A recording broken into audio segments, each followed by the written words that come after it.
சமீபத்தில் நீங்க பார்த்திருப்பீங்க, வேஷ்டி சட்டையெல்லாம் போட்டு ஒரு தமிழ் தொலைக்காட்சிக்கு பிரதமர் மோடி பேட்டின்ற பேர்ல ஒரு ஷூட்டிங் பண்ணியிருந்தாரு. அதுலயாச்சும் உண்மையா பேசினாரா? ஆண்டுக்கு 2 கோடி இளைஞர்கள்னு 10 ஆண்டுகள்ல 20 கோடி இளைஞர்களுக்கு வேலை வாய்ப்பு கொடுத்தேன்னு சொல்லி இருந்தார்னா சபாஷ் போட்டு இருக்கலாம். கருப்பு பணத்தை மீட்டுட்டேன், எல்லா பேங்க் அக்கவுண்ட்லையும் 15 லட்சம் ரூபாய் போட்டுட்டேன்னு சொல்லி இருந்தா கை தட்டி இருக்கலாம். உழவர்களோட வருமானத்தை 2 மடங்கு ஆக்கிட்டேன், விலைவாசியை குறைச்சிட்டேன், தமிழ்நாட்டு மீனவர்கள் கைதை தடுத்துட்டேன், பெண்களுக்கு 33 விழுக்காடு இடஒதுக்கீட்டை செயல்படுத்திட்டேன்னு சொல்லி இருந்தார்னா உள்ளபடியே வாழ்த்தி இருக்கலாம். ஆனா அந்த பேட்டியில இது எதுவும் இல்லையே.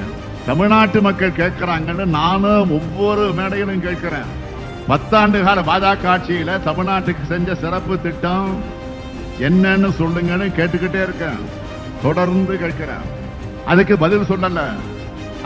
அந்த பேட்டியை முழுசா பார்த்தவங்க அது நியூஸ் டைமா இல்ல காமெடி டைமான்னு கொஞ்சம் கன்ஃபியூஸ் ஆக்கிட்டாங்க. ஏன்னா அமலாக்கத்துறை நடவடிக்கைகளுக்கு தனக்கு எந்த சம்பந்தமுமே இல்லைன்னு ஒரு உருட்டாரு பாருங்க. பேட்டி எடுத்தவங்க ஆடி போயிட்டாங்க. மாண்புமிகு பிரதமர் அவர்களை ஜார்க்கண்ட் முதலமைச்சர் ஹேம்சந்த் சோரனை அரெஸ்ட் பண்ணாங்களே, உங்களுக்கு தெரியாதுதானா? டெல்லி முதலமைச்சர் அரவிந்த் கெஜ்ரிவால் அரெஸ்ட் பண்ணாங்களே, அதுவும் தெரியாததானா? காங்கிரஸ் கட்சியினுடைய வங்கி கணக்கில் முடக்கி உச்சநீதிமன்றத்தில் வருமான வரித்துறை பல்டி அடிச்சு வாதம் பண்ணாங்களே, அதுவும் உங்களுக்கு தெரியாது இல்ல? பாவம், உங்களுக்கு நாட்டில் ஐடி, இடி, சிபிஐ இதெல்லாம் என்ன செய்யுதுன்னு தெரியாது. நாங்க நம்பிட்டோம்.